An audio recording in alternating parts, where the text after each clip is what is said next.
Gustave Pinel, et donc c'est le 3e film que je fais avec Albert Dupontel.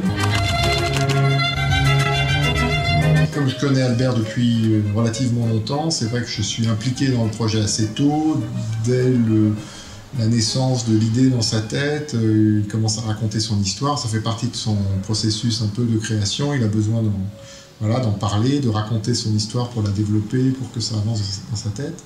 Il y a quelqu'un qui peut ouvrir la lumière, là? Très bien, je vais faire pipi.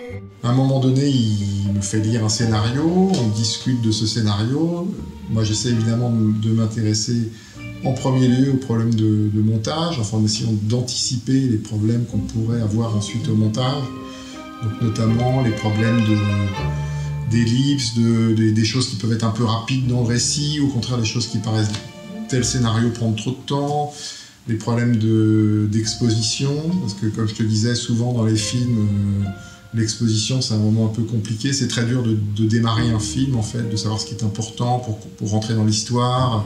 L'être humain est par définition un irresponsable que l'on se doit de protéger de lui-même. Et ça, c'est mon travail. J'aime mon travail.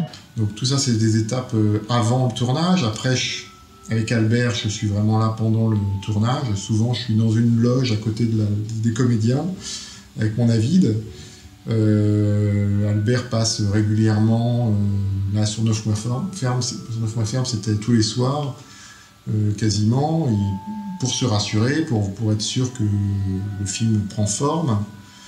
Parce que comme tous les réalisateurs, c'est quand même aussi un grand angoissé, ce qui est normal, parce que quand on filme, c'est vraiment une mêlée un peu chaotique, donc nous, en tant que monteurs, on est aussi là pour faire la part des choses, pour montrer que non, même si ça a eu l'air un peu chaotique et brouillon, on a une séquence qui existe et qui est bien, avec des acteurs qui assurent, qui dégagent quelque chose. N'ayez pas peur, pas de panique.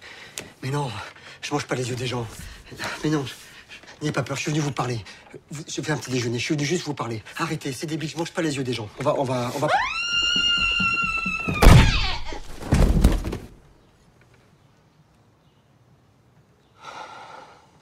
Donc après le tournage, donc on a ce cap vraiment qui est le premier bout à bout du film. C'est-à-dire on met bout à bout toutes les séquences qu'on a assemblées, souvent dans le désordre, parce que le film n'est pas tourné dans l'ordre, donc on commence rarement par le début. Donc c'est vraiment qu'à la fin du film qu'on peut avoir un premier bout à bout et tout d'un coup un regard sur un film comme au cinéma.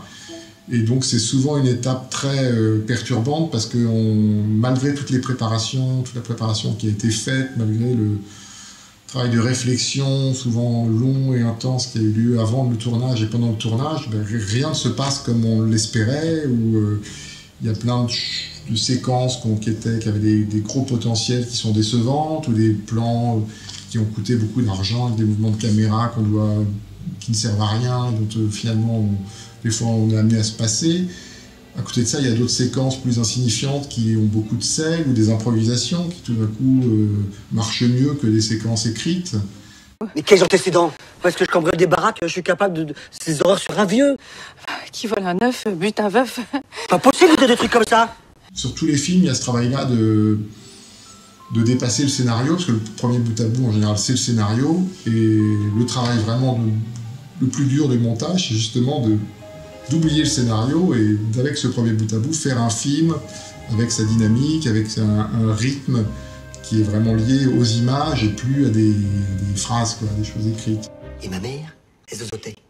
Elle disait pas ce soir on mange des œufs, mais ce soir on va manger des yeux. Alors si ça se trouve j'ai pensé à ma mère et crac, j'ai bouffé des yeux. Trouver une dynamique, c'est toujours compliqué, parce que c'est pas forcément aller vite tout le temps, ou il faut essayer de trouver Et ça, notamment avec Albert, c'est quelque chose qui est délicat, parce qu'Albert est très impatient, il aime bien que ça aille très vite, etc. Mais justement, dans 9 mois ferme, si tu te souviens du film, il y a vraiment des plages où on s'installe un peu, où on écoute de la musique, où on reprend un peu son souffle. Et c'est aussi pour ça que je suis assez content du film et puis de la trajectoire avec Albert, c'est que sur ce film, on a vraiment trouvé un rythme assez agréable, assez rond, sans être dans quelque chose d'agressif et de stressant tout le temps. On a trouvé des moments de respiration agréables.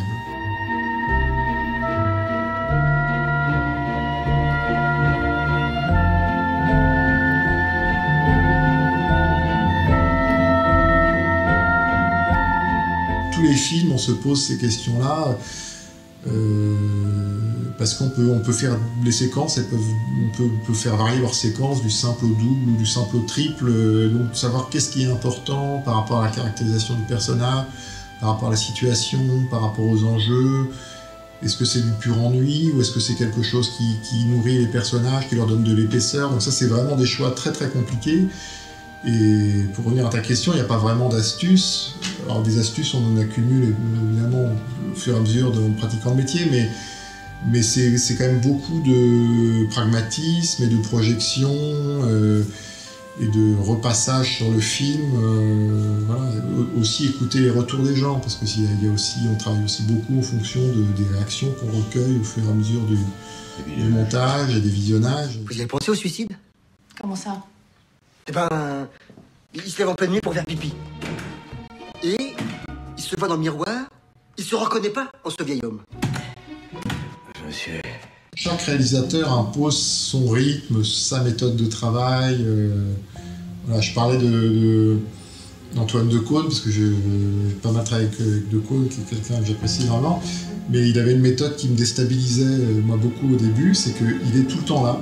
Il a un rythme, c'est comme des horaires de bureau, il est là de 10h à 19h.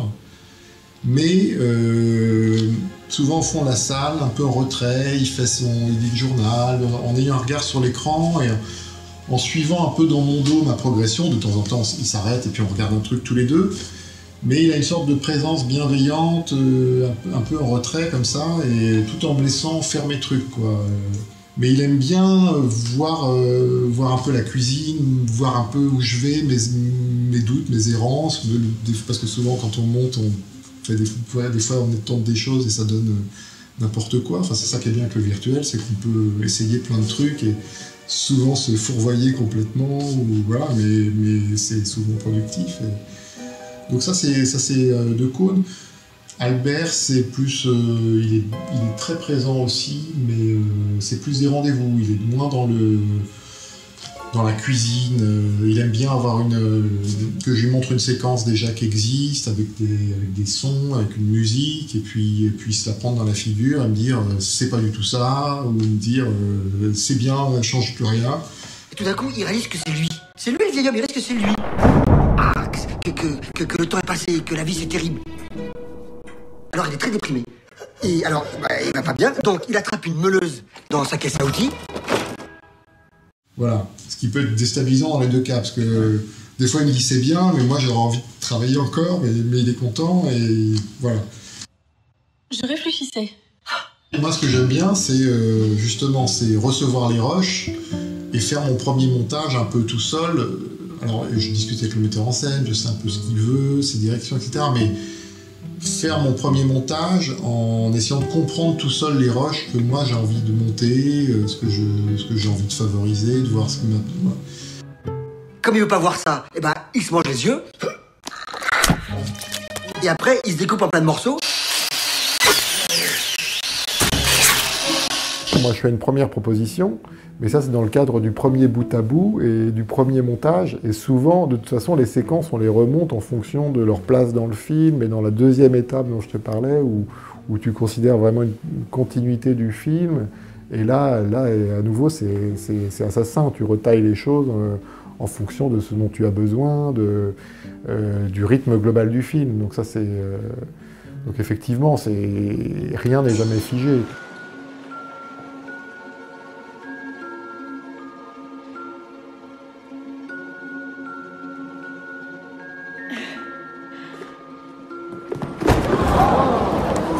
Un des gros enjeux de films comme ça, c'est la bande-son, de trouver la bande-son du film. Et c'est vrai que maintenant, avec le virtuel, c'est ce qu'on voit là. On peut de plus en plus maqueter une bande-son. Tout ce qui est musique, moi je propose des musiques provisoires. Et là aussi, c'est comme pour ce que je disais pour les séquences. Des fois, ils me disent oublie, c'est n'importe quoi. Des fois, ils disent ça, c'est parfait. Enfin, puis normalement, on arrive à un truc qui nous plaît, qui est l'intention, pour voir ce qui fait jouer au mieux la séquence. Après, on travaille avec le musicien de manière assez proche, mais tout ça, c'est un travail effectivement assez long. sur un film comme Neuf mois ferme, le musicien, il a commencé aussi avant le tournage. Donc il a commencé à composer des thèmes dont on ne s'est pas servi, parce que c'est vrai que c'est rare que ça marche. Et c'est un gros enjeu de trouver, parce que ça participe à la dynamique du film, de trouver le son, la musique, mais aussi les effets. C'est-à-dire tout ça c'est maquetté, après c'est repris par des gens dont c'est la spécialité, qui refont ça plus au propre, en enrichissant à leur sauce les choses. Mais nous-mêmes, pour apprécier sur des films comme ceux d'Albert, qui ont quand même beaucoup d'effets, de fantaisie, il faut avoir la musique et des effets provisoires pour déjà savoir de quoi on a besoin. Il arrive et paf, il tombe dans les yeux. Ça, bon, ça explique les yeux. Et voilà, tout s'explique. Mais moi, ma responsabilité en tant que monteur, c'est de vérifier qu'au bout du compte, au mixage, on arrive bien à rassembler les pièces de l'objet et qu'on obtient un produit qui correspond aux intentions du réalisateur, quoi. C'est pas gagné avec les experts, hein, même très bête.